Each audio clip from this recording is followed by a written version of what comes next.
Hello students, next topic है एक experimental demonstration है वेव नेचर ऑफ इलेक्ट्रॉन की। तो इसमें ये डेविएशन जर्मर एक्सपेरिमेंट है। तो इससे जो है प्रूव हुआ था कि जो वेव नेचर है इलेक्ट्रॉन का उसको प्रूव किया गया था। तो इसमें सबसे पहले हम जो ऑपरेटर्स है उसकी कंस्ट्रक्शन देखते हैं। ये जो डायग्राम आपके सामने है ये डेविएशन जर्मर एक्सपेरिमेंट की कंस्ट्रक्शन है।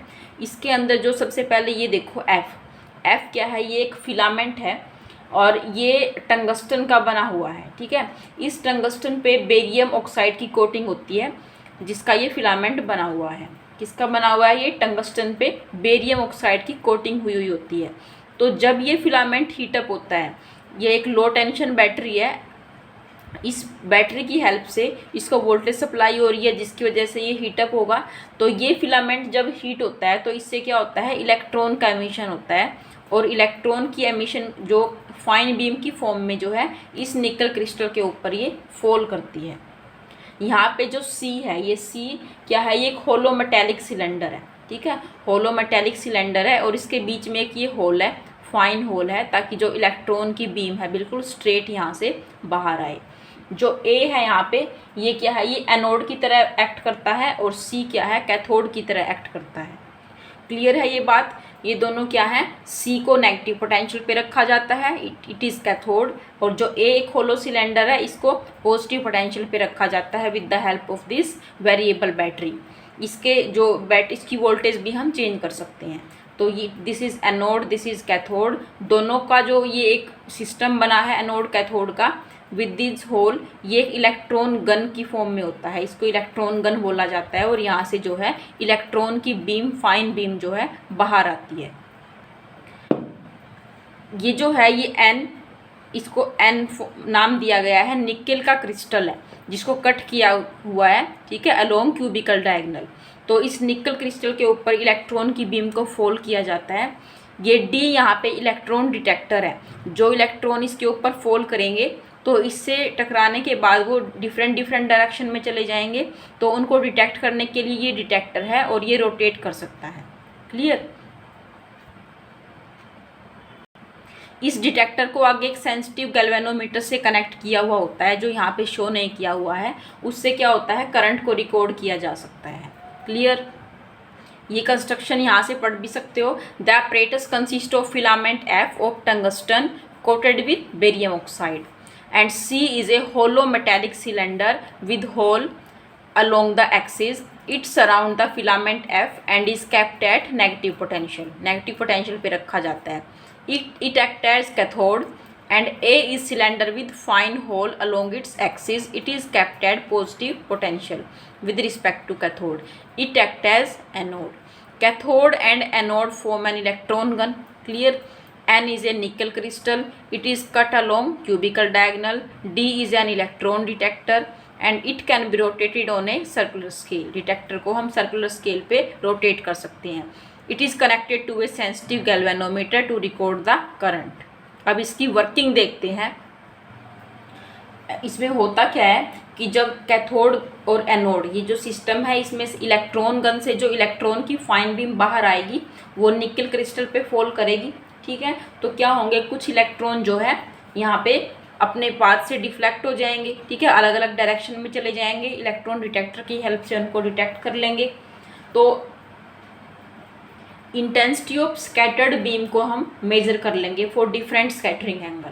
ठीक है, अलग अलग, ये जो हम फाई दिख रहा है यहाँ पे, ये इसको स्कैटरिंग एंगल बोला जाता है। तो ये स्कैटरिंग एंगल, इसके लिए हम इंटेंसिटी ऑफ इलेक्ट्रॉन बीम जो है नोट कर लेंगे और एक ग्राफ बनेगा intensity between intensity and scattering angle phi.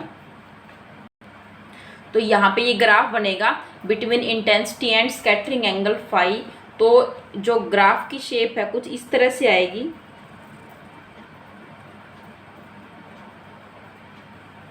ये जो पीक आई हुई है यहाँ पे, ये पीक हमें स्कैटरिंग एंगल 50 डिग्री पे ऑब्जर्वेशन होगी। क्लियर? ये शार्प पीक क्यों आई है?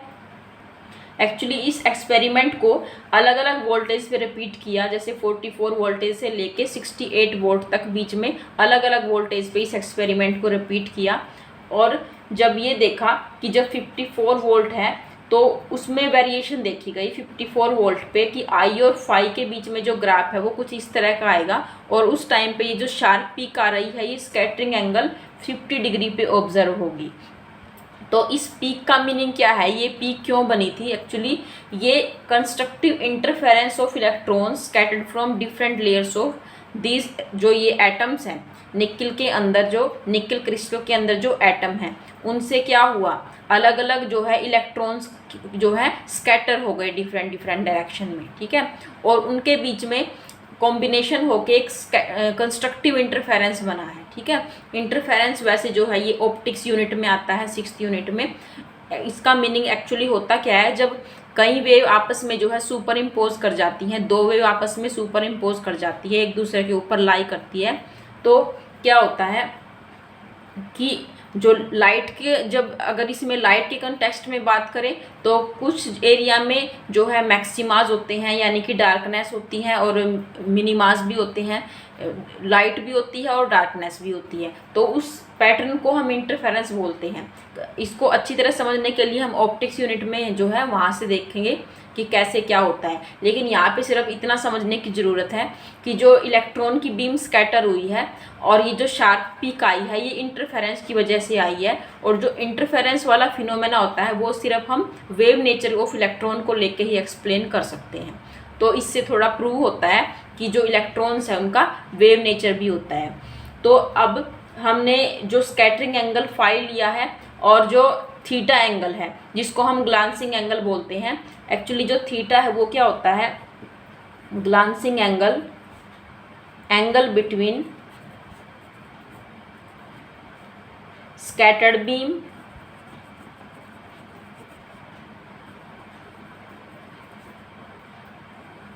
with the plane of atoms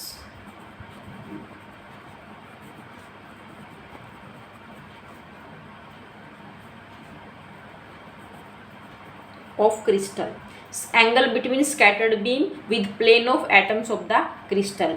तो अगर हम तीनों एंगल ऐड करें, theta plus phi plus theta, यहाँ देखो इस डायग्राम के अंदर ये जो प्लेन है निकल क्रिस्टल के अंदर प्लेन है और ये जो स्कैटर्ड बीम है इनके बीच में ये एंगल थीटा है, ठीक है। तो ये theta plus phi plus theta कितना हो गया, 180 degree, it is equal to 180 degree, ठीक है।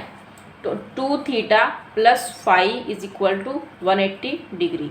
यहाँ से थीटा आ जाएगा हमारा 1/2 180 माइनस फाई, और स्कैटरिंग एंगल जब 50 है, अगर हम फाई को 50 पुट करें 1/2 180 माइनस 50 130/2, और ये आ गया हमारा 65 डिग्री। तो यहाँ से जो थीटा है वो क्या आया, 65 डिग्री। अब एक ब्रैग्स की इक्वेशन होती है, अकॉर्डिंग टू ब्रैग्स लॉ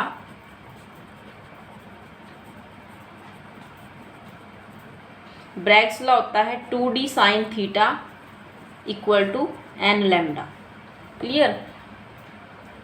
ये फर्स्ट ऑर्डर मैक्सिमा के लिए होता है जब n की वैल्यू 1 होगी।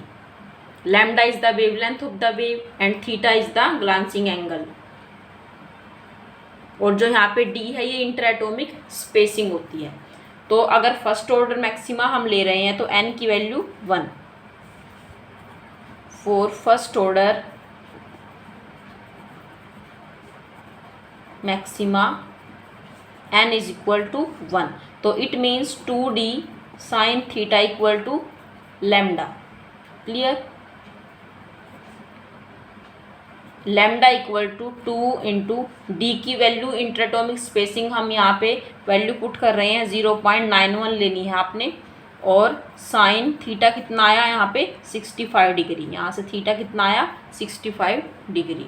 तो साइन 65 की वैल्यू टेबल से देखने के बाद जब हम इस पूरे को सोल्व करेंगे तो लैम्डा हमारे पास नियर अबाउट 1.65 एंगस्ट्रॉम वैल्यू इतना कुछ आता है, ठीक है। तो और अगर हम डी ब्रोगली हाइपोथेसिस का यूज़ करें, using de Broglie hypothesis,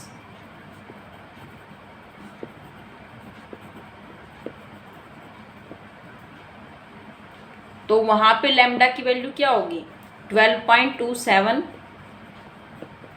upon under root we, जो पोटेंशियल वाली इक्वेशन होती है। तो पोटेंशियल 54 वोल्ट, जो हमें अभी एक्सपेरिमेंट में हमने 54 वोल्ट पे देखा था कि शार्प पीक आती है, तो अंडर रूट क्या आ जाएगा 54। इसको सोल्व करके भी हमारा 1.66 ओंगस्ट्रॉम के नियर अबाउट आएगा। ठीक है, तो यानी कि कैलकुलेटेड वैल्यू 1.66 और जो एक्सपेरिमेंटल वैल्यू है वो कितनी आई 1.65। तो दोनों वैल्यूज़, ये वैल्यू और ये वैल्यू नियर अबाउट सेम है, यानी कि दोनों में क्या है, क्लोज एग्रीमेंट है। इट मीन्स जो वेव नेचर है इलेक्ट्रॉन का यहाँ से प्रूव होगा, क्योंकि ये जो मैक्सिमाज और हम एक कंस्ट्रक्टिव इंटरफेरेंस की बात कर रहे हैं, ये सिर्फ वेव नेचर को लेके ही एक्सप्लेन होता है। और हमने जो कैलकुलेट की है वैल्यू, जो वेवलेंथ आई है वेव की, और जो एक्सपेरिमेंटल वैल्यू है वो भी क्या रही है, नियर अबाउट सेम है। हमारा रिजल्ट जो है मैच हो रहा है। It means there is close agreement in experimental value